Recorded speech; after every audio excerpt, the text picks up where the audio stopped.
Good morning, everybody. My name is Jacob Trimble. I am the Director of Planning for St. Louis County. And I am so excited. I'm going to say excited a lot today because I really am. It has been a long time coming to get to this point. St. Louis County has not done a new comprehensive plan in a generation. It's been since the mid-1980s. And this is an opportunity for us to take stock of where we've been, where we are, but really more importantly, about where do we want to be over the next generation. As the region knows, or as the leaders in this room know, our region is facing a lot of challenges, but with challenge comes a lot of opportunity to decide where we want to go and what we want to be. And this process is going to be a 18-month process. We've been several months into the work. And it's something that I'm just deeply invested in, and the Department of Planning is so happy to be leading. This morning, I would like to thank Dr. Sam Page for being with us today. I have to also thank Dr. Page because from the moment that I said that the county and the Department of Planning wanting to do this, he encouraged me heartily and said, my office is fully in supportive of what you're wanting to do, and deeply invested in the work that the Planning Department wants to do. So thank you, Dr. Page. And with that, I'd like to welcome you up here to say a couple of words. Well, first I want to welcome everybody to the first steering committee meeting for our 2050 plan. This is the first time that St. Louis County has put something like this together in over 40 years. So that means that you all are going to be doing this for the first time. We don't have anyone here who is part of that original process. We do have some records, but this is new. And you're all here for a reason. And you may think you understand it and you may not, and you'll just see, and we think we know why we asked you to join us, and we'll probably be surprised at other ideas and perspectives that you bring. But we're glad you're here, and we want you to be engaged and to help us find our path forward. You know, this is, everything we do in St. Louis County, we try and think about sustainability. We try to think about equity. And hear us talk about that a lot, but you're going to really see it applied here. We haven't had a thoughtful and comprehensive look at land use or planning in I'd say 40 years, but we've done a lot over the past few years to kind of change our perspective and change the way we look at things. We just appointed a new planning and zoning committee for the first time in a while. Much more diversity and thought in that group than we had before. But we're really excited about this process. We're really glad you're here. You're going to get to know each other really well over the coming months. And I encourage you to talk offline and online. There'll be some rules of engagement around that. We'll talk to you more about that. This is a big deal, and we know it's a big deal. And in the coming months, the rest of the community is going to figure out it's a big deal. And I'm not here to just criticize the media, but we have to recognize that they have a business to run as well, and they need their clicks. And their perspective to run their business is going to be to report on what they see in the community in a way that is engaging. And we have to have a respect for that. We also have to understand that that isn't always helpful to our conversation.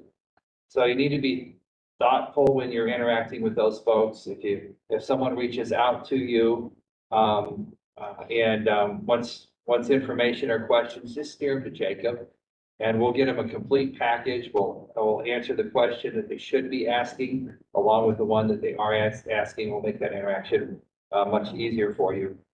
We need their help. We hope that the headline we get around this, the headlines that we get moving forward, will be about the seriousness of this and the importance of this, and that we are trying to think about the path forward from a lens of equity with sustainability front and center of our conversations and our planning. That needs to be what's driving this process. But again, I want to tell you how grateful I am for you to be here, that you're part of this process. I hope to get to interact with you, and I hope you find this rewarding. And as you move forward, you'll start to understand the historical impact that you're going to have, because you're going to give us the guiding plan for the next years maybe a couple of decades. I hope it's not 40 years before we do this again, but it may be maybe a couple of decades. Thanks again for being here. I hope we get to have some fun along the way, and we really appreciate the conversations that are coming. Thanks, Jacob. Thank you, Dr. Page. So I think we were hoping that we could get one group photo together. I know just the collective groan that's about to go through the room. But Reagan, did you say that that would be really good lighting to do it right out here on this patio? So would everyone please stand up? I know. But this is like one of the few opportunities to have all of us together to do so.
Okay, hello everyone. I'm going to attempt to project. I've been told that I have a microphone in case of emergency, but I'm going to attempt to do this without one because it feels like karaoke a little bit. Hi, so my name is Stephen Duong. I'm a consultant supporting the county planning team on this comprehensive planning effort. I am a trained urban planner, landscape architect. I lead our urban planning business for our team. So really happy to be here.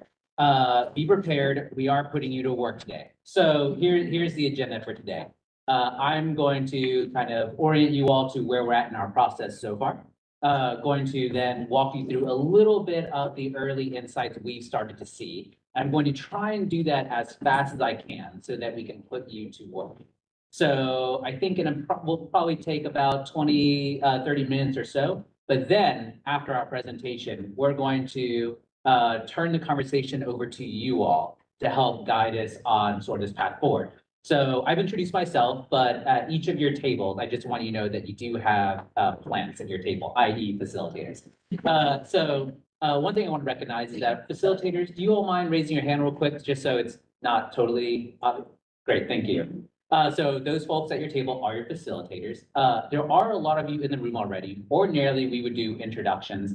But because there are enough of you, we did want to get you out at a responsible time in, an hour, 20 minutes or so. So I would encourage everyone, if you have the time, if you haven't met someone at your table or in the room, please feel free to stay after, have a conversation. But for our purposes today, we're going to go right into it just because of our time constraints today.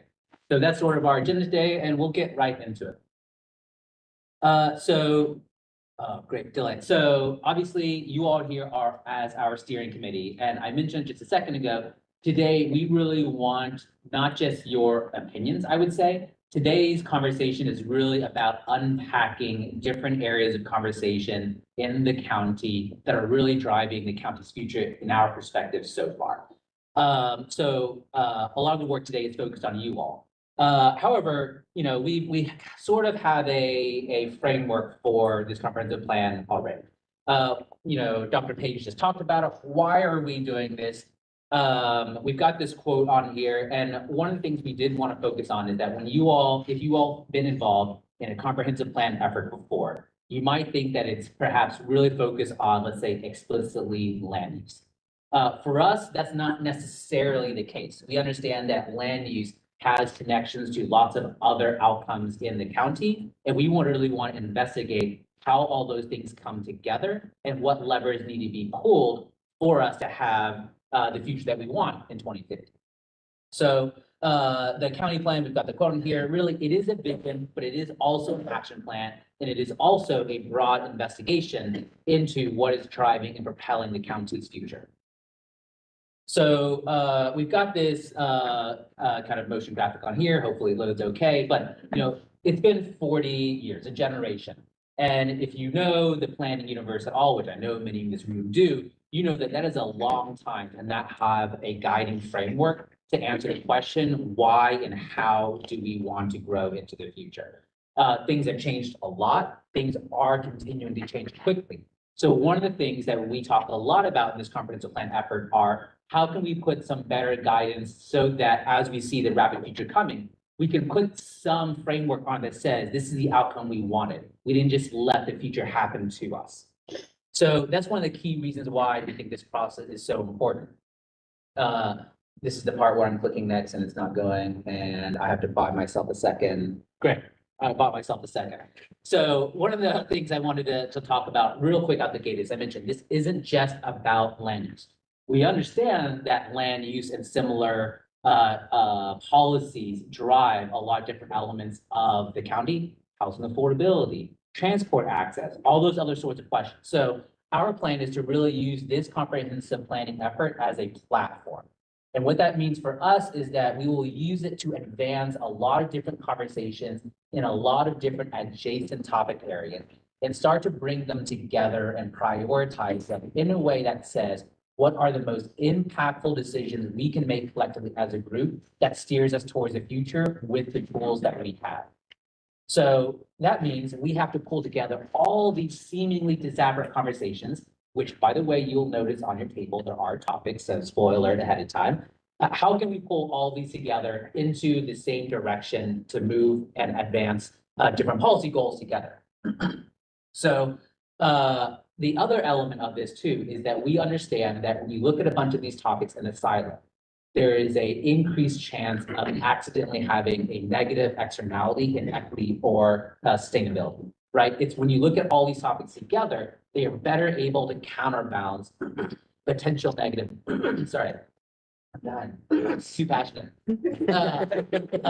where you're able to try and cut off potential negative impacts that you didn't foresee because you were looking too much in a silo about a specific topic. So when we're thinking about the vision for this project and we're saying really great things like safe communities, good housing, good quality of life, we really do want to take a broad perspective of all the different things that can inform that, who benefits, who burdens, and what are the long-term and downstream impacts of our decisions. Okay, so what is our process? What is our schedule? Jacob already mentioned it's an 18-month process or so. Because we didn't want to throw months in numbers, that you sort of broke it up into seasons. So we're sort of in our, what I would call phase one of the project. And really that is where we are learning and talking and listening as you'd expect. So that means we're crunching a lot of data, we're meeting with you all, we're having a lot of stakeholder conversations, interviews, those sorts of things, to really get a pulse on where we at now. You all and this particular steering committee meeting right now is on sort of the interface between our phase one of listening and into our phase two, which is what we call our ideas diagnostic phase. What this means is that when we have sort of a lay of the land, so to speak, we're going to put all the chips down on the table. We're going to say, of all the things that we could possibly do, policy-wise, intervention-wise, investment-wise, et cetera, what can we really do to move the needle? And when we say it's our ideate phase, that means we really want to make sure we've got all the ideas, however ambitious or seemingly difficult it might be. We want to put them on the table to really understand what does it take. Then in this phase, we're going to go into a process where we actually start to repackage a bunch of those policies in different ways and test which ones actually move the needle. So what that means for us is really, we understand that a lot of the problems we're investigating through this comp plan are somewhat inherently wicked problems, right? They're just complicated problems of which there is no clear answer. But we also recognize that if you pull a bunch of levers at once together, you can move the needle. So this testing phase for us is a good balance of, I would say, quantitative data modeling, land use modeling, all sorts of typical stuff like that you would do in a plan, but also qualitative testing. The idea is to end up in a place where we can more emphatically say, we think this group of ideas makes the biggest difference for us to get to 2050. So that's our summer. And then in the fall, when we've kind of got that framework there, that's when we start to transition to, okay, let's start to prioritize. How do we actually implement this? Who do we need to partner with? What does that all look like to actually turn this into an actionable plan so that in worst case scenario, we don't do another one for 40 years, we will have achieved a lot of the outcomes and set ourselves on a good path. So that's sort of the schedule for our process, the comprehensive plan, and where we're going. So with that real quick, I wanted to talk about where we've sort of landed so far in our investigation. So working with the county planning team and lots of other folks, we're trying to get, I would say, a good picture of where we at, where we've been, those sorts of questions. And that has been a rather broad exercise. But certainly some themes have consistently risen to the top and continually come up to the tip of our tongue in conversations. And those are the things we want to talk a little about with you all, so you have kind of a picture of what we're seeing. So we know that the county, in our opinion, has boundless potential. We know that there's a ton of reasons why people want to live here, why people do live here, and that applies to the whole St. Louis region also. There are lots of amenities here. We're happy to be here, right? And so we want to make sure we play that up. So one of the questions we have is, okay, knowing that there are all sorts of great assets and amenities and things that bring people to the county, what are the things that might threaten that longevity and that desire to be here? So I'm gonna go through a couple topic areas. Spoiler, they're also the topic areas on your table. So the first one we wanted to kind of position ourselves, I guess, mentally is that there's the question of, okay, how do you define what is the center of the region? So from multiple, I would say, perspectives, on the screen here, I have a map of primary origins and destinations in the county. And what you see really is, and what you might notice is that there's actually not that many, as you might think, trips during the peak hours of the day leaving the county. What we're really seeing is that from not just a transportation perspective, but also from a jobs and economic development perspective, the county is actually the center of the region. And what that means for us, when we're thinking about really long term, and we're asking the question is, what happens in the county is really important for what happens in the region. I fully realize that is a completely silly statement to tell to this room, but I'm going to say it anyways, because it heightens the importance, I think, of the work we're doing, which is we understand that the levers being pulled here in this comp plan are also regional levers. We want to keep that perspective in play is that everything is linked together. So knowing what happens here in the county is critical to what happens in the region, and that the center of a lot of our energies are focused here. What are things that might worry us? So this won't be a surprise to many in the room, but we're gonna talk quickly about 5 topics today. The first is population stagnation. The second is a job skills mismatch. The third is around housing diversity and housing affordability. The fourth one is around both social and environmental resilience. And the fifth one is about infrastructure cost burden.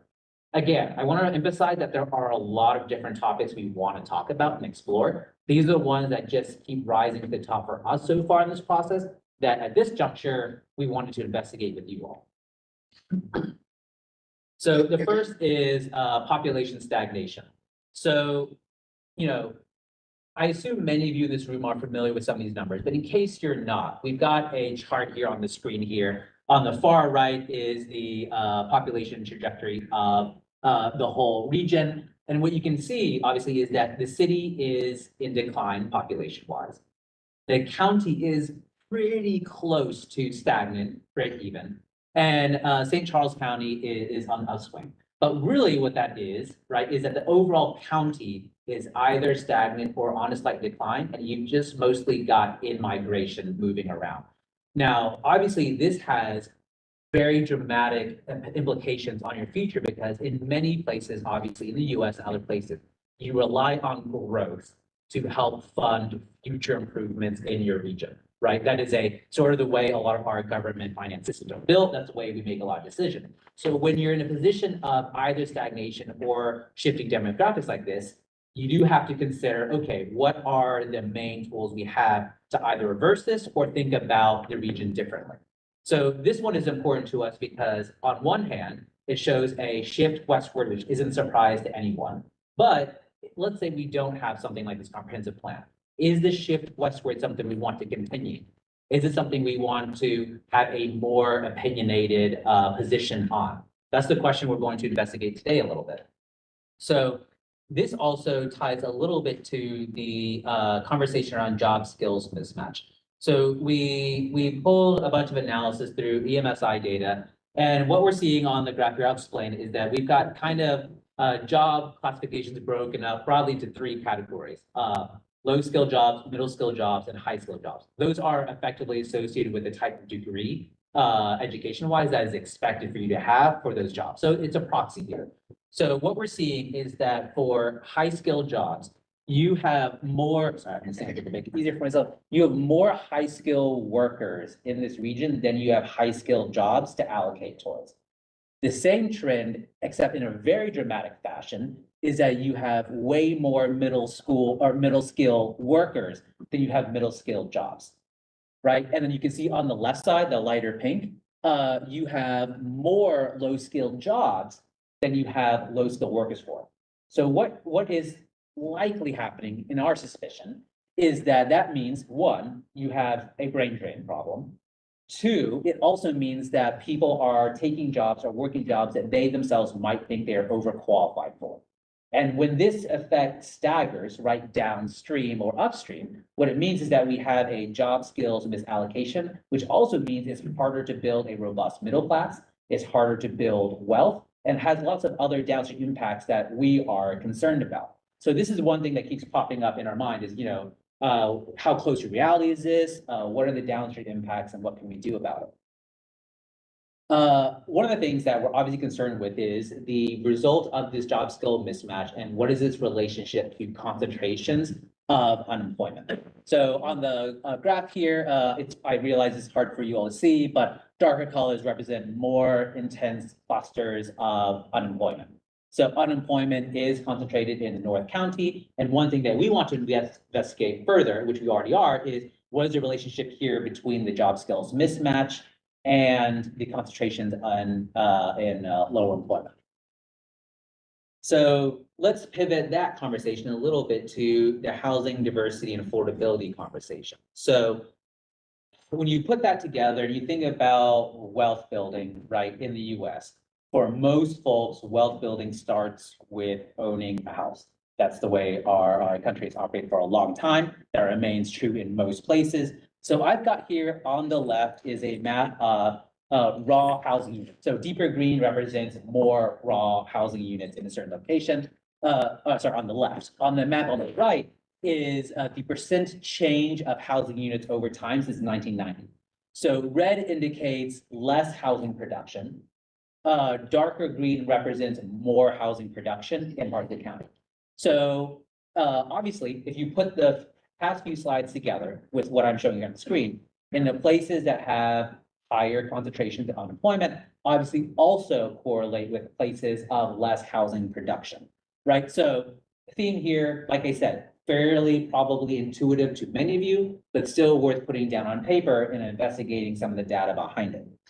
So this is housing, and so we do want to talk a little bit about how this ties obviously into land use and infrastructure. So on the map here, it's very pale on the screen here. Darker color represents older housing stock, lighter color represents newer housing stock. The white is effectively housing stock after the 1990s. The theme really here is no surprise, the closer you get to the city, the older your housing stock. However, one of the things that is a little concerning to us is the overall age of the housing stock in the county. So now we're putting on a layer of, you have a housing stock that is aging, you have stagnant population in the county, you have concentrations of unemployment and a job skills mismatch. So a lot of this to us obviously underlies the narrative that we hear frequently about brain drain and stagnation, which is a lot of the factors that would allow people to flourish aren't advancing in a position that helps people actually take that next step. So how does that tie to land use? Obviously, the county has a land use and zoning function. Obviously, the municipalities do also, and a lot of comprehensive plans focus on land use. So one of the things we're already starting to look at is, okay, understanding the narrative of where we've gone so far, some of these issues.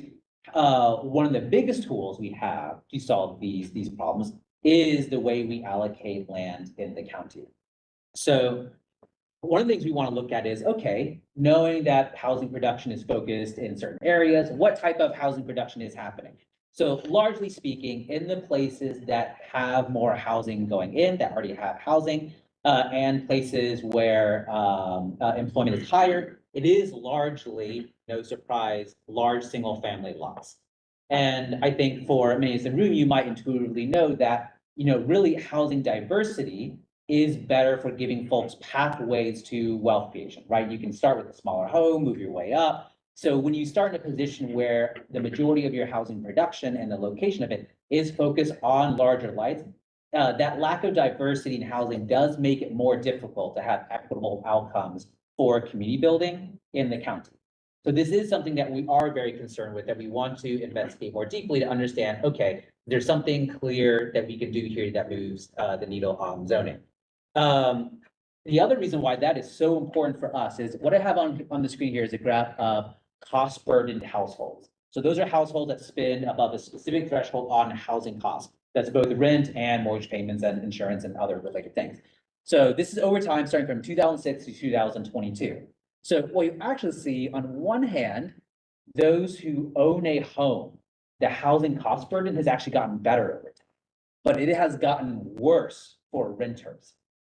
Right. And so if you buy into the idea that a lot of folks have to start out renting out of college or whatever, and they eventually want to get into home ownership, as the rental cost burden is increasing, their ability to get and flip into home ownership is becoming increasingly harder. So effectively, the story that we're seeing here is that if you're a homeowner, things are possibly getting a little bit better in terms of, your cost burden. But if you're a renter, your pathway, your ability to see, can I take that next step, is decreasing every day. It is getting more difficult. And so when we apply a layer of social and environmental resilience onto this, we also see some important things. We're layering a lot of different things like urban heat analysis, environmental sensitivity, ecological zones, and those sorts of things. And when you sum this all together, I think you end in a place where we're not especially surprised to see that the more vulnerable parts of the map here I have on the screen, by the way, is the social vulnerability index that the CDC uses. So this is their data, which is an index of a whole bunch of other factors, which says these are the places that are the most vulnerable.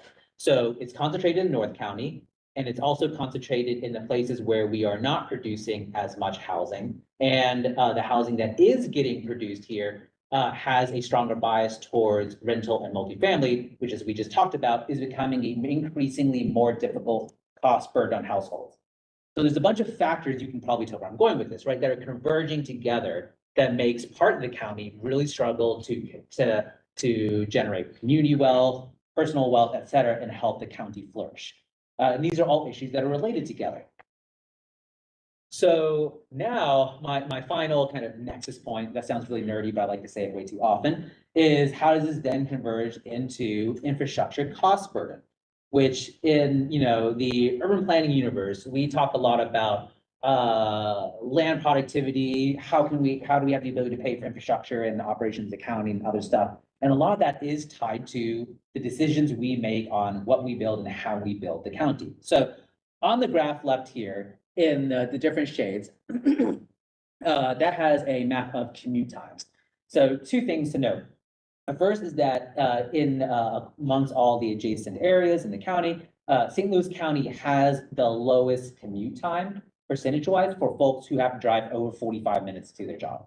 The second thing is that the big picture is that congestion's really not that big of a problem here. Yay, congratulations, because everyone else is depressed about it all the time. For you all, broadly speaking, nationally, congestion, not that big of a problem. On the other side of that, though, part of the reason you were able to get there is you all invested heavily into, maintaining and expanding your road network. Now, with expanding and maintaining your road network, it also means that your costs to maintain this system are high. So right now, as a county, you all are primarily focused on maintaining your system, right? Because I wouldn't say it's overbuilt, but it's very future-proof, and as a result, you've got good congestion. But this is a trade-off, it's a decision. In some ways, you could argue that in a fiscally constrained environment, you've prioritized perhaps congestion reduction and road maintenance because you have to, rather than perhaps having the ability to pay for new infrastructure elsewhere.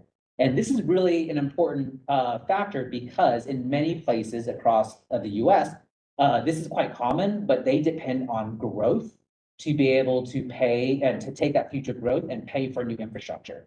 In a financially constrained environment, you don't have that luxury. So now the question comes down to what you have and what you build are really important decision tools on what you can use to leverage yourself into the future now. Because you're not banking on some, lucky, uncertain future growth to help pay for things now. So this is where, again, the land use and the housing all come together, which is to say that the decisions you make around what you pay and maintain also define what you might be able to pay for in the future in quite a dramatic way. Sorry, excuse me. Finally, I wanted to close that all with that we realize that a bunch of these topics are very interlinked. There are a lot of different things that derive what happens in these spaces. And we also realize that to move the lever in these different topics, we have to also, as the county planning team and others, have to work through a framework of both the incorporated and the unincorporated municipalities, right? So the implementation of this plan, I wanted to emphasize, isn't just for the unincorporated counties. The comp plan is hopefully also a vehicle for conversation and working with incorporated municipalities on advancing towards a same goal together, utilizing everyone's collective resources and input. So with that, that's sort of where our conversation has gone so far in our process. I'm being as sensitive of time as I can. I think I'm doing okay. So now this is the part where I get to finally stop talking. Yes. And you all have to do some work. So we're going to unpack these topics together a little bit. And so we're going to do it through a facilitated exercise. So what you've got on your table, actually, I should pause real quick. Any like hard burning questions that you want to ask me before we get into this presentation? And if you don't ask, then you're going to feel really bad about it. Yes, sir. Your origin destination map, was that just within the county, trips within the county only that didn't incorporate someone coming from St. Charles County or from Jefferson County and back? It was just within the county? Yeah, Kristen. It's regionally, but we had sorted it to only those links with over 300. So anything going to a zone outside the county is falling below that. There's a few very faint gray lines these went going to the city, but that's a region-wide origin destination map. Yeah. Any other questions? Have you looked at the age diversity? Have you looked at the age cohort trends? We have, we would need another hour for that. We are, and if you want to talk about more, we can certainly do so. That is something we actually just talked about the other day, where a lot of these trends, we are going to start sorting into generational cohorts just to see what the differences are there. Absolutely, that's something we're looking at. I'll take one more question before we totally off rails. Oh, Sorry. yeah, sure. So on the brain drain kind of analysis, is that taking into account college students that are graduating and leaving, or is it existing residents who are leaving? All the above, all students also, yes. Okay, sorry, otherwise we're gonna go into conversations for a while and you are supposed to talk about it now. So, what's the exercise? So again, you all have facilitators at your table. And you will note that, you didn't get a choice in your topic on your table, and that was somewhat intentional. Because, we realized that some people might want to talk about a specific topic. We are talking about these topics. But we also wanted to have a diversity of thought around these topics. So we intentionally, well, you intentionally randomly sat at tables, hopefully. You have a topic on your table, and you're going to do what we call a drivers of change exercise. So this is super fun, and your facilitators will help walk you through it, but I will give you the instructions to kind of explain what you're about to do. So you've got a bunch of circles on a piece of paper on your table. In the middle is one of these kind of topic areas that we've just discussed. That's going to be your kind of area of conversation. So you've got a bunch of concentric rings coming out of it. On each of those rings, the idea is to map out a bunch of different ideas. I've got it labeled on the actual plot for you, but just so if you want to see on the screen here, the first couple rings, what we want you all to do is have a conversation and talk about what do you think is driving that particular area of concern. And that can be as specific or as high level ambiguous as you want. We want to kind of get a good feel from you all are what is driving some of these areas of concern. On the outer rings, what we want you all to start thinking about is, okay, if there's this kind of, if these are the drivers of, let's say, stagnant population, and we don't do something about it, what other things in the county is affected by this particular worry or concern or idea? And what we're trying to really do here is unpack not only are how are things linked, but what do you have to solve for together to get to a good outcome in these specific areas? So the question we're ultimately asking is, what is driving each of these areas in that area of concern? And what else is it also affecting, right? So first rings, what is driving the issue? Outer rings, what else is also being affected? So the way we're going to do this is you're going to have about 20 minutes as a table to talk about each of these topics. And then we're going to do a report out, another 20 minutes, where each table will have about 4 minutes to report out. Your facilitator at the table, you also do have someone there who will help with your report out. And I do also want to mention, excuse me, that I realize that someone might have a very strong burning desire to comment on somebody else's topic area. Totally get it. It happens. We're all the same people. If that's the case, we also have flip charts in the room and floaters that will let you exchange ideas at tables if you want. Or we also have them used as a parking lot for other topics that if you think, oh, I feel really strong, there's another narrative here about the kind that we should be talking about that's not in these 5 topics. We can also take those notes and just report it out as a kind of a parking lot of ideas for us to investigate in the future. The last thing I want to mention is that the exercise you have on your table is intentionally somewhat vague, ambiguous, and that's because I don't want everyone to get locked into, oh, I have to fill out the rings exactly this way. The point of this exercise is really a thought exercise. We want to hear from you all. What do you all think about these topics? So we're giving you a platform to try and structure your thoughts a little bit. But if you decide that you want to report out through interpretive dance for some reason about your topic, I will not say no, someone else might say no, but I personally will not say no to that topic. So please feel free to think about the topic your way and have that conversation in a flexible way. With that, you've got 20 minutes on the clock. We've got some floaters, but yeah, let's get into it.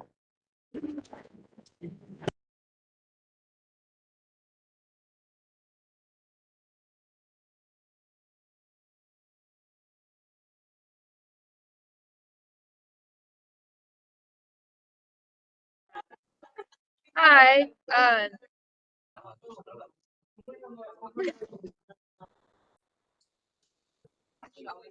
So what we you'll hear me? Can they hear us? Well, Yes, we can hear you guys. You're talking. Hear you. yeah, so can the whole room. We're just gonna keep talking. So we are the transportation We're looking at cost group. I'm gonna infrastructure, turn you around. infrastructure and cost. Welcome to your table. What we'll try to do, there's a lot of, conversations in the room. And just for audio, I don't hear very well. So if you guys, want to type something in the chat or, Abby can help too. I think you're a little closer to the speakers and she'll jot that down on our board here. And we'll try to be as inclusive as possible with that. But I think one of the things that I would like to kind of just ask everybody at the table before we dive away into what's driving the infrastructure cost burden is just where do you live, right? Because if you saw on the map, right, there's the unincorporated and incorporated areas of St. Louis County, and there's very different things driving how the infrastructure maintenance is funded. Obviously, if you're on a MoDOT road, if you're on an interstate highway, there's a whole channel of funding that helps to take care of that. If you're in Clayton, there's local property taxes that supplement the county tax. So those pieces all fit together differently depending on kind of where you're coming from. So it doesn't have, you don't have to give me your address, but I'm curious about where do you spend most of your time in the county, and where our opinions are kind of coming from. For Clayton. And roughly this area there. Actually, wouldn't be city that we're not in the county about resources. Okay. I spend a lot of time on the as well. Yeah. And folks on the call, is there anybody that's spends a lot of their time in like unincorporated St. Louis County or? What I just say to Bear. Yeah, I say Afton, it's unincorporated too, so yeah. Okay. Yeah. Great. So yeah, as you kind of saw from Stephen's, kind of walk through the big issues that yeah, we have a pretty good situation in terms of roadway capacity in the county. Fortunately, we don't see a lot of people having super long commute times unless we filter for things like those who are taking transit to get to work. Obviously, that's a different situation. But in terms of the infrastructure itself, it's fairly well complete. We have some sidewalk gaps and some bike paths, I think, that are part of our planning efforts, for the county moving forward. Most of you look at our Olivet. Olivet. Awesome. Thanks, guys. Yeah, so as we kind of look at like what's funded in our regional plan, what's part of the county's community action plan, last year, primarily maintenance projects, right? Of the new capacity type projects we have, almost all of them are either funded by the state, freeways, or where they are safety projects, signal timing projects, or right. So we're not really investing in new capacity on our local roads. We are trying to maintain those roads. So I guess just kind of thinking about where our problems are, knowing that we have a pot of money, right, coming in through our property taxes that goes towards taking care of that maintenance need, right? We looked, crunching some of the numbers. I don't want to quote an exact number, but it's if you're a county resident, it's well over 100 years. Right? Everyone in this room will be long gone before our individual home property taxes pay for just a little stretch of roadway in front of our house. Right? So we're at like a 20%, right, at the county level of what we can cover through that property tax burden. So as we experience potholes and we come across these types of things, we think about that. There's a need to prioritize or to rethink how we pay for roadway maintenance for what we already have, and especially new capacity if we need it, if we feel that that's important. So yeah, so I'm gonna stop talking for a bit. now that you've got the overview, and I think you guys have any thoughts about,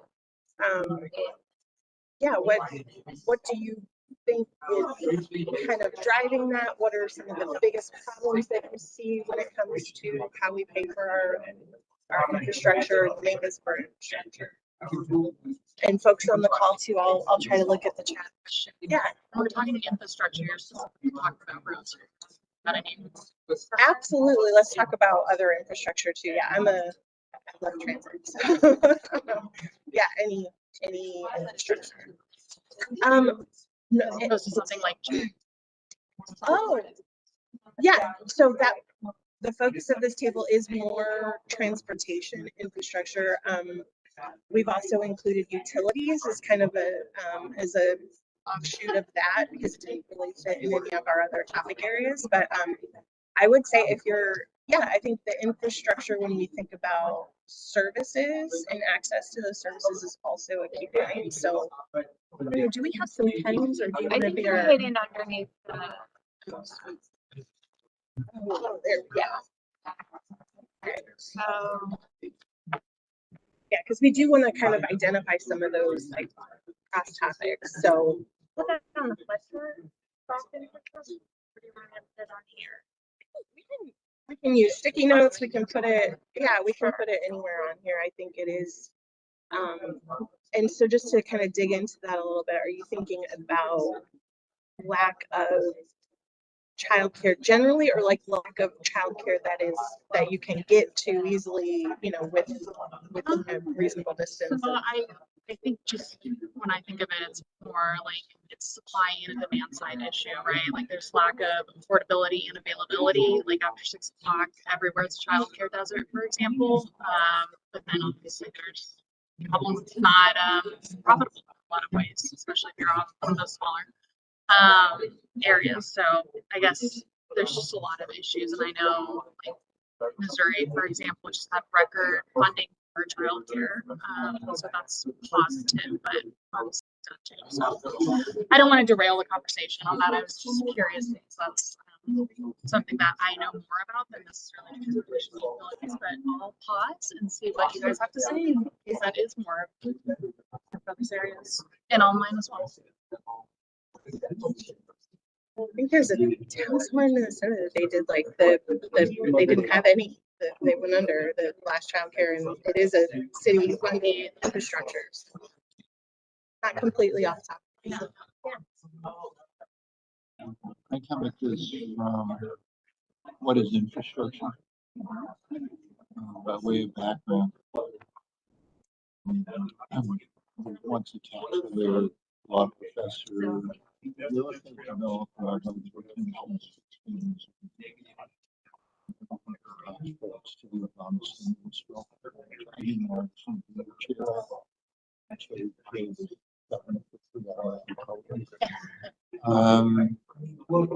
the real question is what's infrastructure? Infrastructure being in the county, which is a great fiction, is the fiction is the city owns the airport it doesn't. Is the airport. We get here, we're toasted. It's the most important infrastructure facility we have going away. And the number of flights used to be 650 to 700 flights a day, down less than 250. Southwest is unless until we foresee it. And all effort ought to be on that. The second thing is the county can't function independently of the city and St. Charles and the surrounding area. Number three is there's something like 85 or 89 sub-municipalities in the county, 38 of which are totally voted. And until the county takes them over, there won't be enough government to do anything. So you have three major problems. One, you got to be able to get here. Two, you gotta figure out how to link into cities from the same map you saw with Milton. It's the same thing for North City. It runs right along, not the river, but right along the boundary of North County going into the city. Same problem. Lack of housing, lack of mortgage, lack of development, terrible infrastructure, declining population, and private schools. That in St. Charles has the converse, which is it's doing pretty well. 46% of the state of Missouri's revenue, an old number, could be higher, is generated by the city of the county. The city of the county and St. Charles. And unless you live all of this, you'll never figure out how to pay for anything. The airport's an enormous problem. And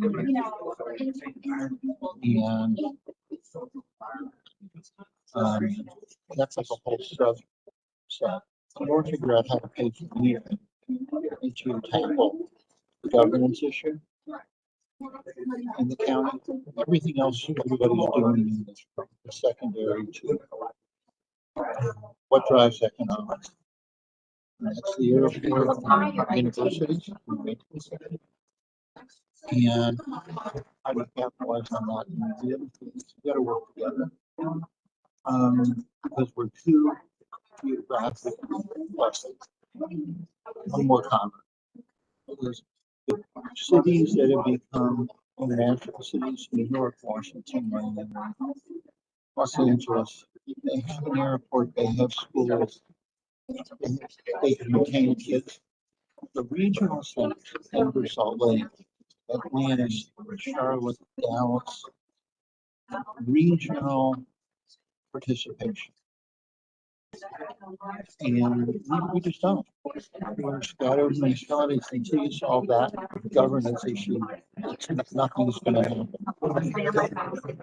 Because like when you're talking about the airport, to me, like I push back on that just a little bit because like I would want to know like what share, like are we talking about tourism? Is that like because we're talking about expanding either the tax base or like revenue, right? In order to get at infrastructure. And so like who's coming to St. Louis? Is it business people? Do they go to the city? Do they actually come to the county? I mean, I understand your point of interconnectedness, but again, I think Suzanne, as part of the Mosaic project, might have a little bit of insight into that. Or something else. I'm not trying to work it out. No, I just think it's a bleak picture. We're dealing with a very bleak picture of what is ailing us. And I don't know exactly what we're saying. And it reminds us like what's going to. Here's how you do this. Number one, only all has different crime statistics for the city and its counties. Out of the 15 metropolitan areas, we don't combine the crime statistics. So St. Louis is the murder capital of the world because of the performance of the city. If you blend the two,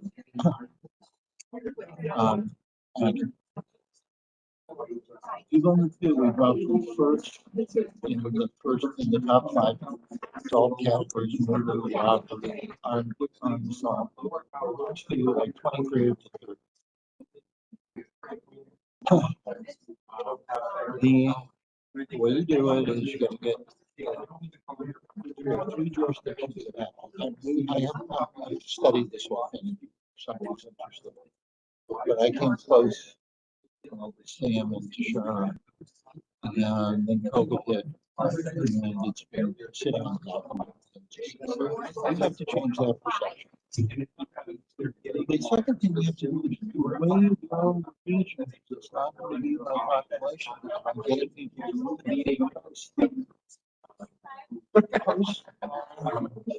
Wacko, expensive. Who's from New York or Los Angeles? Yeah, I know. Well, it's 20% expensive, but 3 times expensive. I live in New York and it's the legit. We can attract businesses. We have basically really good schools in the county. We have really low housing costs. We have a very low tax base, but you gotta be able to get here. Yeah, tying that infrastructure. You gotta get to the airport. Yeah. It comes back to the airport, because if you can't get here, you're in a business. I had second place in Los Angeles because they had people over real estate for 15 years of my life. So consultant. It was just too hard. I was one flight a day. So I thought I was going to what are you going to sell? But the point of like, to get people to come here is to overcome the negative. So like our big It's already- it's already- you get off, we have a crime problem. We have crime perception problem. You get off at the airport and it's awful. I know it's like I'm almost kind of a down, we need to attract Walking to water coming out of the growth, sea. right? It's To help pay for, like- and then it's a perception of, You know, and it's so interesting. So am I getting that right, you guys? yeah, I mean, if I go ahead and finish your thought, and then I was going to read from the chat. We had Chris in the chat, Chris Peoples, said levels of municipalities, some have the capacity and ability to maintain their own infrastructure and some cannot. So we touched a little bit and how much the county kind of supports the munis in that don't. I don't know if you guys can hear me or not, but it's more about streamlining the processes, right? So you have these redundancies. If you just had one reporting agency, one body that was kind of trying to move infrastructure forward, or you have it in those segments where, all right, you know that the street infrastructure is going to be taken by the St. Louis County Department of Transportation, and they're doing that work for all the municipalities of the overall region. Then you're streamlining the process, right? It's one agency going to East West Gateway and saying, hey, can we get funding for these projects? Then you can also set up a strategic plan long term to say, this is how we're going to keep the infrastructure up. This is what the priority projects are and things like that. Right now, and I've learned that from my work here at Great River Greenway, everybody's operating in a silo. So I don't know, I could be next to a municipality. When I used to be the contracted city engineer for Maplewood, we wouldn't know what Webster was doing on Big Bend, and Big Bend and Maplewood touched each other. And so it was like one person's doing a street project that we could have combined our resources and did the whole street project together, right? And so that's why I'm thinking about the level of municipality. Someone spearheading activities would streamline our process and make it better as a region. So. Yeah, no, I'm gonna write that too. And I think that kind of ties in because we're almost talking about that. We're coming together to create that better regional image for attracting growth, but also coming together to Chris's point, to streamlining the, like, kind of the minutia of the actually getting things built, right? I think we also have to think about those maps, right? It is North St. County. So what is it about that particular area, right? A very low wealth, very low income, very high Black population. Like we have to, I mean, I know he was kind of touting how great infrastructure is, but that's if you have a car. So what if you don't have a car? And I think we can't not talk about that conversation if we're going to promote a plan that is equitable. And so I think like public transportation has to be part of the conversation. That is definitely something that our team is digging into. So as we pull more info together out of our kind of so vehicle access and public transit. Yeah, so that's just to give you a sense of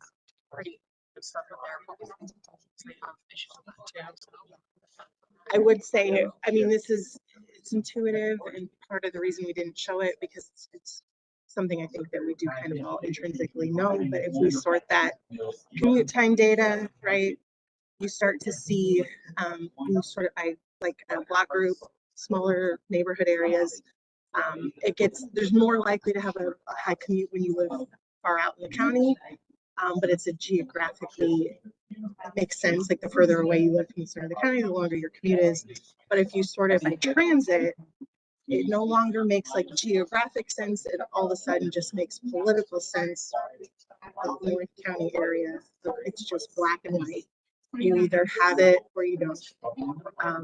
There's no same shading levels, right? There's no in between when you look at it that way. So yeah, you're absolutely, it's a great point. I think like that, I mean, if we're like talking about the connections to other things, I mean, you brought up schools, that's obviously tied to housing, property values. So I think that is like downstream, just tied to community and personal wealth. So I think all of that is like related to, and then if you have like, as I was talking about, like aging housing stock, you know, lower property values that are even assessed lower than they should be, then that all comes back to like what the tax base is and if they're able to even pay for that area. I think those are all downstream kind of related. Just getting at like how all the bubbles are sort of related to each other as well.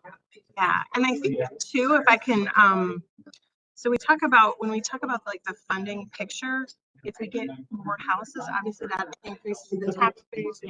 I mean, to spend on infrastructure, but also when you said schools, I immediately thought of like property values as well, right? So like that's also part of the picture. So if we have older homes that are becoming worth less and less and less, even though those homes are there, the tax base is, you know, the valuation is not necessarily keeping up with the growth of the rest of the region, right? So I think schools is a big one for a couple of reasons, right? So, I heard you talk about it with transit too, right? It's kind of all tied in together. Am I getting this right? And, you know, I think from the perspective of, you know, population. So when you look at the population growth of the county, it's international. So then you have to think about, are we being wealthy? It's a huge term, but even in terms of signage that's in different languages, access to services, you know, again, are people going to be able to access the services, or at least know that if they show up, somebody's going to be able to understand them and answer their question. You know, it's as basic as that. And, you know, and then how about the overriding politics of the state that keep people away? I mean, you know, just, that's beyond our, I think probably beyond this conversation, but, you know, again, it comes back to why would people want to move here? You know, I know that I'm not from here, but I've been here a while, but you know, again, like, why do I stay here? Absolutely. Cost of living, it's easy to get around. Again, and even the safety question, it's so relative. Like, where are you coming from? Again, if you look at all the refugees and the immigrants that are coming here, they will tell you that they feel safe here. Because think about where they're leaving. So it's just, but it's all of it. Your 3-minute warning. Yeah, and it's just touch on real quick in terms of safety on the streets, safety on public transit. How do you feel about, I know that we see all the time statistics about the amount of pedestrians that are killed, all the car accidents. Do you have any thoughts on safety on the streets? Since we've talked about safety a little bit.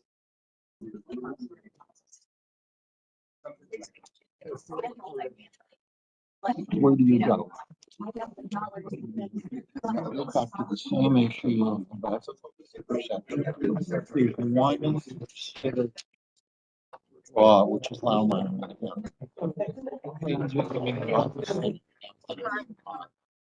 All these venue things.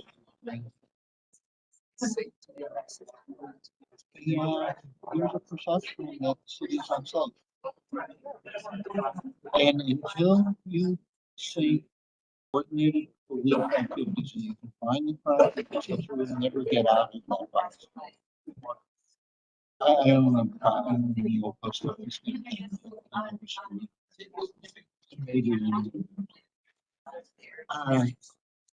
But it's a nearing present problem.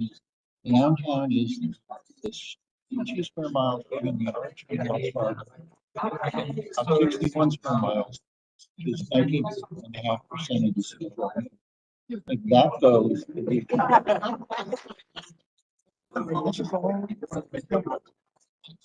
Starts and ends with, gotta be able to get here, and you gotta be able to feel safe. You gotta get over the very capital world and then other problems.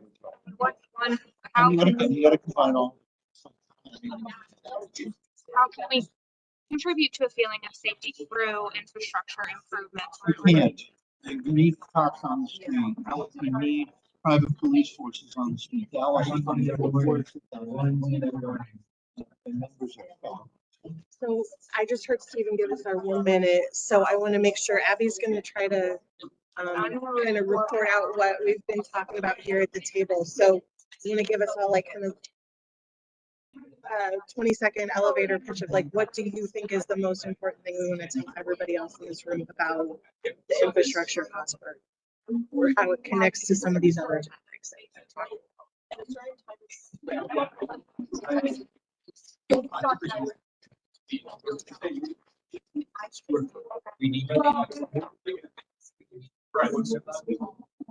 Yeah, and I think, again, perception, but also that as a resident of this county and region, that I believe that the powers that be are working together and not just constantly fighting and pointing fingers about what's wrong. I mean, it comes back to that streamlined approach and results. Can we hear about what's going on?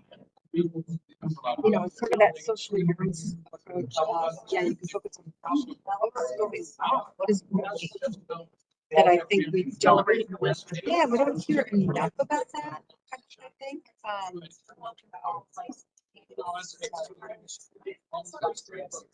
Any other last thoughts on the call here too? Chris, I don't know if you have any. I don't think you want us to add in here. Or who else we have? Erin?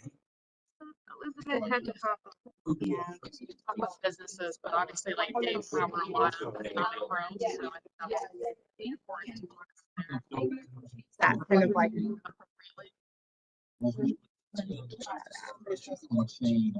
business growth.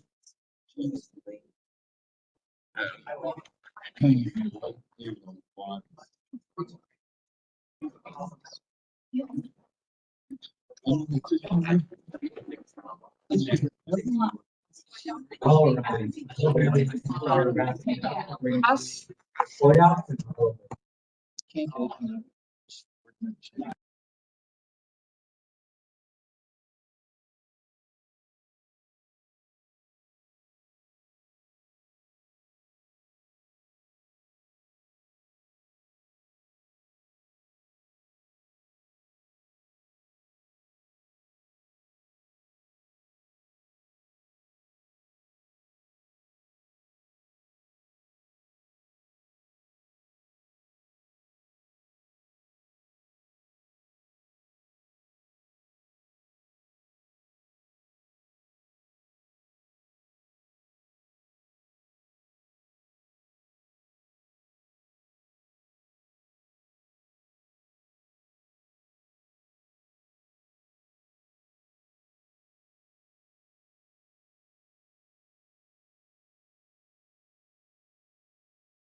Sorry, that was me. That's okay. And this is mostly because, just for easiness of presentation. What we're gonna do is we're gonna invite the facilitators of each of your tables, and they're going to attempt the best they can to distill the last 20 minutes of your conversation out to the group in 4 minutes or less. So this is the part where I say, who wants to be the guinea pig and go first? What, that never happened. Abby, I love that for you. By the way, everyone, Abby Freudel from my office, she's wonderful. Like, just as you can see, someone that's willing to volunteer for something like this immediately. I love it. I guess I could bring the thing, sure. Sure. I like to go first because there's no like compared. Which might be great, I don't know. I'm just gonna hold this up. You can choose to ignore me. Stephen will be our Vanna. So we were the infrastructure cost burden group. The primary thing that we talked about is the airport and the future of the airport and its importance to the county and the region. We talked about how, it's been shrinking, the number of flights has decreased. And also thinking about who is flying into Lambert and, why are they coming here? Where are they going? Are they coming to the county? Are they going to the city? Are they going out to St. Charles? And are they tourists? Are they moving here? What is the purpose for the flights? And one of the things we talked about a lot to the airport is, and people from out of town coming here, is kind of the perception of the region and how the airport kind of plays into that perception. Another thing we talked about is municipalities, the fragmentation in the county. There's 87 municipalities, and there's not a lot of cohesion kind of countywide between St. Louis County and the municipalities, so that leads to a duplication of services. There are many municipalities that don't have the capacity to adequately provide services to their residents, while others are very, high functioning. So there's a lack of cohesion, and there's an ability to we think that there's probably an ability to streamline some processes and, reduce the amount of duplication and increase the quality of service provided to everyone. Third kind of major thing we talked about is vehicle access and public transit, how it affects different parts of the county differently. So we think that in North County, there's a little bit of a less vehicle access, and public transit service is different in North County than it is in other parts of the county, and how that affects the ability of residents to get to jobs, to schools, to cultural events. Kind of the big overall topic that we kind of hit on was the idea of how our infrastructure and the ability to connect the county affects our attractiveness and the perception of the county from people outside of the county, and how important it is to work together to provide increased quality of service. One other thing we touched on briefly, there's a sticky note over here, is the idea of soft infrastructure and how that comes into play. Specifically, we were talking about childcare.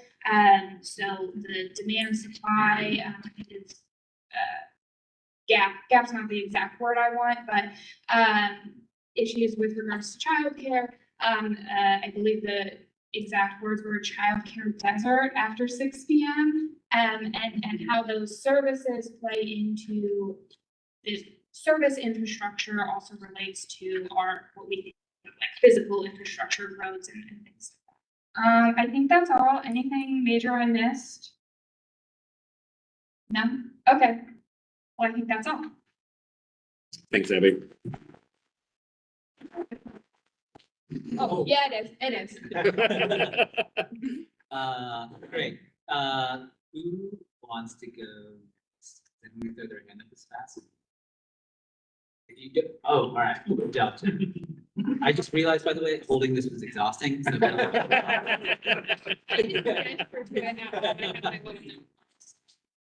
probably were gonna do. we dodged different people.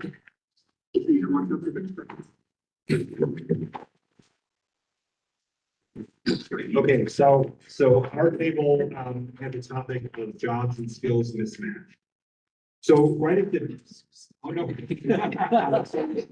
off the bat, we did have, there was a lot of discussion about, I'm saying questions about the data, particularly some feelings that it didn't seem to match the members' experience, especially in terms of like trades, trade skills. So there was some questions about into what category would like skilled trades, building trades, equipment. It was also feeling that, and an acknowledgement that even though there's been a lot of local focus on skills improvement from the education institution side, that isn't translating into jobs. If the data is correct the way that we are reading it, it's resulting in skilled people, but not translating into available jobs in the area. Also, sort of going back to the issue of focusing on trades, and this was something that had several kind of levels of impact. Obviously, housing production, housing improvement, building in general requires trade jobs. There was a question about why isn't there a greater focus on getting people into building trade, particularly in those sort of low to mid-skill training levels, and a feeling that the educational landscape in the region generally focuses on college, like just the number of college prep high schools, that there has historically not been a focus on trade skills education. Also, feeling that many of the universities in the St. Louis region don't really have a community focus. So they're focusing on educating students, but they're not necessarily focusing on educating students in ways that will help them to stay or to build job pathways in the region for students to stay. And then finally, just I think everyone in our discussion just believes that there must be just fewer jobs overall in the region compared to where there were historically. Just anecdotes about, for instance, the Chrysler plant closing, which employed tens of thousands of people, being replaced by a logistics center, which employs a few thousand people. So, understand, and I think that's something that we'll want to understand more in depth in terms of the data, what, the number of available jobs in the region, how they compare. Anything that I missed from what you were saying, or what you took?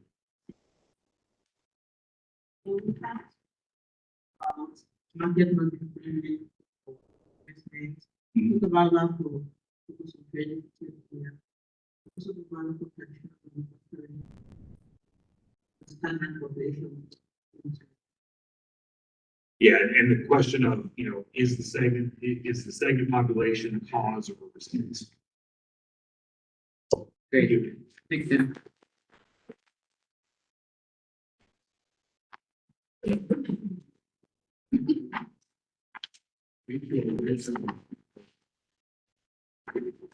I like how there's like 30 notes on there, but it's still like, I can just we realize the color is small. Peter. You brought the whole board. Well, I took my notes on the. You got it. Okay, so we're housing affordability and diversity. I feel like our group got after it pretty good. I did unfortunately take my notes on this big board, so anyway, I'll do my best to try and summarize what we discussed. So I think the main topic that we were talking about was an over-reliance kind of currently and historically on housing type that really only benefits a small portion of the population, lacking access to starter homes. And then those starter homes that exist are not coming onto the market because the owners who've been in for a long time don't have opportunities to move elsewhere. So we have an aging cohort that is locked into a aging housing, built environment, and then lacking access for trying to get into to build that way. And then also challenges of starter home, smaller homes being built in areas of the region that experience disinvestment, perceived as having lacking amenities and access to school districts that are perceived as stronger So the region is kind of locked into existing land use and segregation patterns that have persisted for decades. Let's see. I think that there was also a conversation about, not in terms of just starter homes that are single families, but lacking multifamily infrastructure, which can also be a mechanism for people accessing areas that are perceived as those opportunity, especially with kind of a wide range of perceptions around school quality and how housing also can be a mechanism for accessing, different school districts. And there was also lots of concern about tension between folks interested in owning homes for themselves, but also competition with institutional investors. And as single family properties, tool wealth building for investors, not just for investors. That can be a challenge for people trying to access homes, and then also in areas of disinvestment, encourages absentee landlord behaviors, which then can encourage increased rates of vacancy, and concerns about challenges that used to be characterized as those as the problems of St. Louis City increasingly becoming problems for St. Louis. Yeah, those are the ones that are. Sure.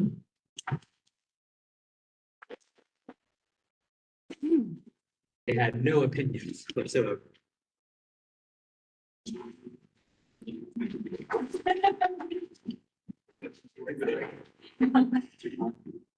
Please come on and receive your award. I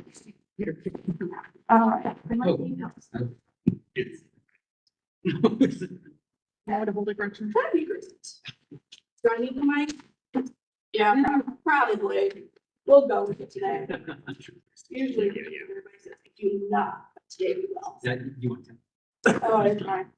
Okay, so our first kind of big element that we talked about was that there is a historic and contemporary practices of and like plans that also are kind of racially driven that kind of overall work with this. We also talked about the older aging housing stock and its lack of affordability and diversity and livability. Subsequent to that, also you have a rental issue. You have individuals who cannot afford the rent and can't upgrade to a single family home. Then you also have, the perceived and real danger to marginalized communities, both within the county, but also as a region in Missouri. There's also a tax burden and fragmentation in the county that also leads to poor quality, sometimes of educational institutions and some of the skills and school systems that we see. We also noted that there's a need to find out who is leaving the county, who's leaving this region, and to also document growth areas versus no growth areas to see maybe and looking further as to why these places are seeing growth or lack. Or did I miss anything? There's any silence. I think we're good.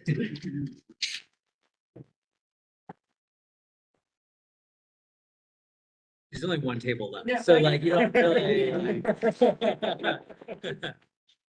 can be an easel for you too. I don't want you to get overtired. I can consider just told nothing.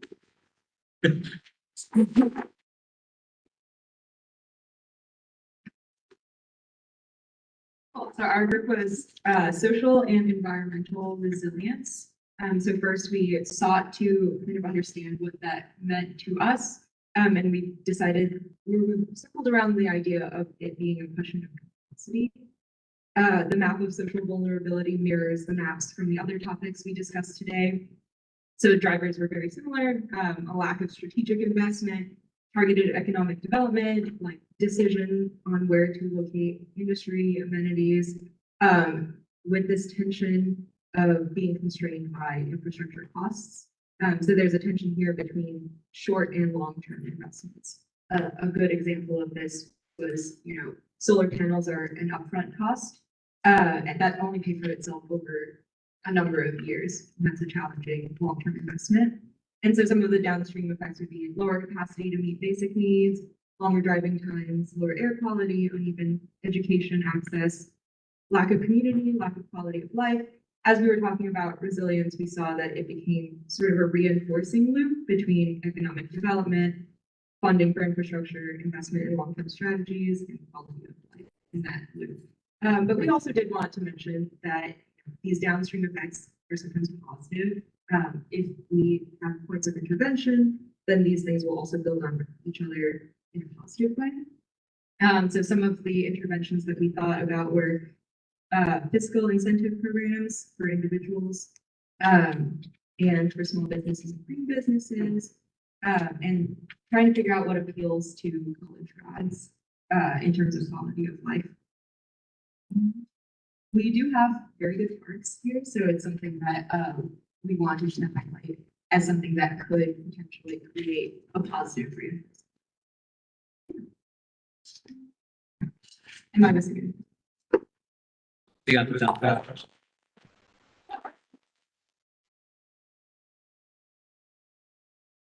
Okay, if you can turn off the project.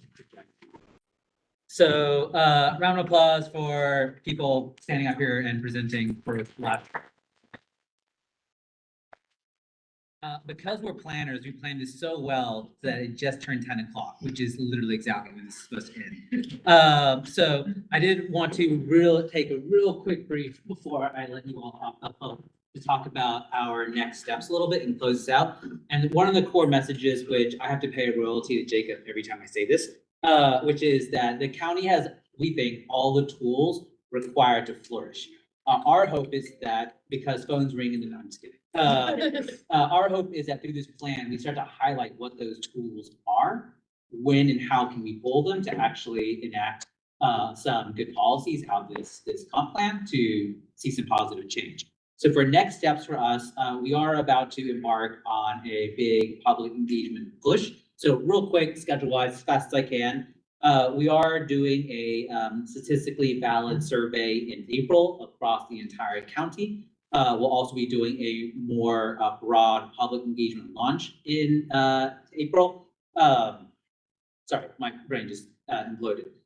We are having stakeholder conversations that are ongoing, and then we'll be, a lot of the data you're seeing, if you want to dig deeper into it, if you want to question it, which I'm super happy to do, that's the most fun part. A lot of the data you're seeing here and a lot more is going on to an online dashboard in May for folks who are inclined to poke around with and have an active conversation with us about what we're seeing.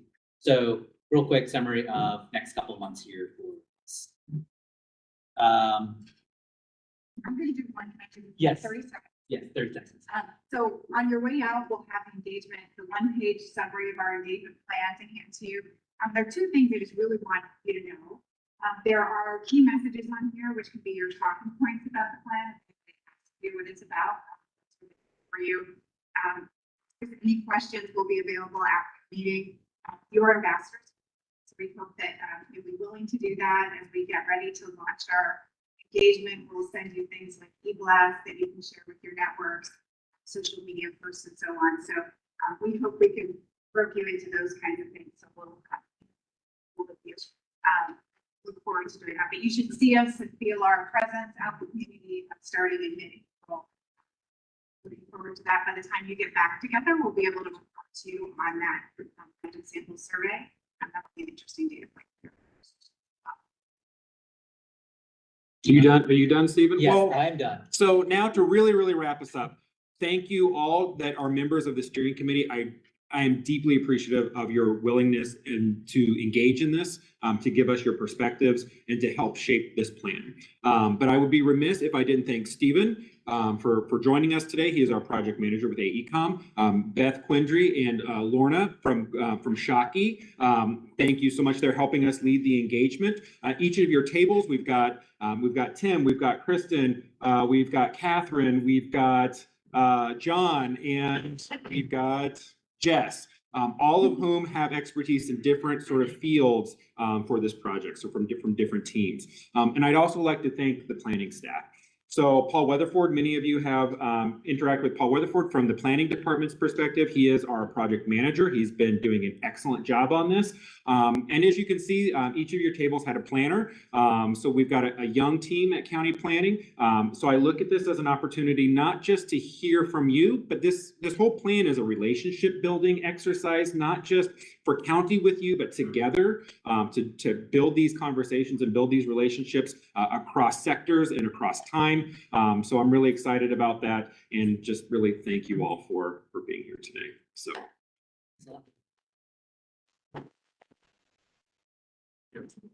You're all released.